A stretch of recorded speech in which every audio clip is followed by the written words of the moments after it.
Good day to all of you.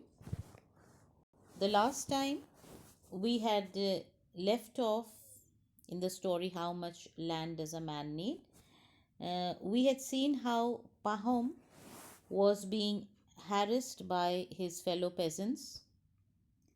They were letting their cattle into his fields, they were cutting down his trees, and Pahom was forced to go to court. And there also, luck was against him. He lost the cases, he quarreled with the judges, and uh, things were becoming very difficult for him in the commune.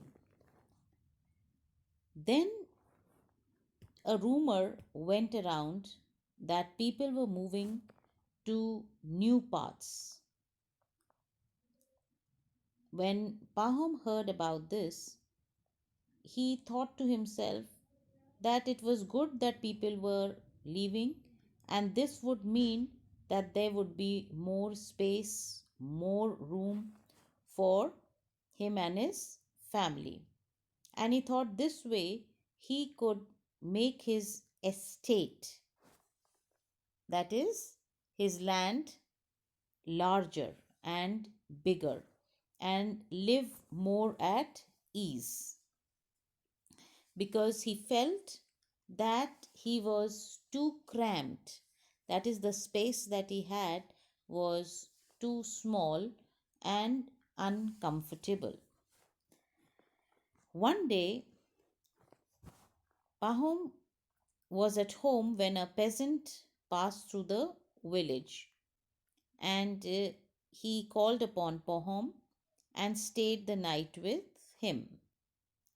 One thing led to another. They got talking, and the stranger, the peasant who had come to visit Pahom, told him that there was a place beyond the river Volga where there were many people who had shifted and were doing really well. And he also told Pahom that many people from his own village also had gone and settled there. They had joined the commune, that is, they had given up the membership here and taken up the membership of this new place, the new commune that they had joined.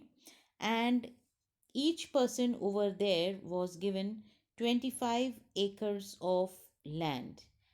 And he said that the land was so good and so fertile that the people who had come with nothing had become very rich over there.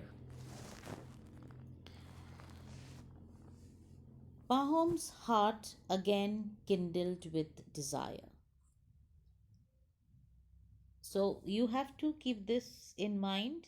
The title, How Much Land Does a Man Need? What the author is trying to say through this story is that greed has no end.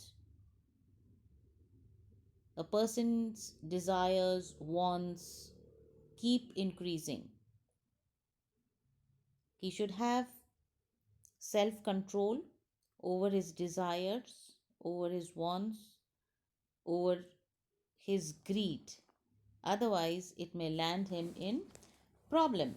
So here again, as soon as Pahom heard about this new place and how it was making people rich, his heart again was filled with desire, and he thought to himself that why he should suffer in this hole. He called this place where he was living a hole. And he said that he thought to himself that he could also shift to this new place. And in his mind, he decided that he would sell his land, his homestead, and with the money that he would receive from all this, he would start afresh and get everything new, because he felt that in this crowded place there was a lot of trouble, and it was time for him to shift now. But he said he should go and check that new place for himself. So when summer came, he got ready and started off for this place down the Volga to Samara. This was the name of the place. He reached it, and he found that the peasants over there had plenty of land, and every man had about 25 acres. And it was a freehold land, and Pahom was very satisfied and convinced with whatever he wished to know, and returned home. And then he started selling off his belongings. He sold his land at a profit, sold his homestead, sold his cattle, and also withdrew his membership from the commune.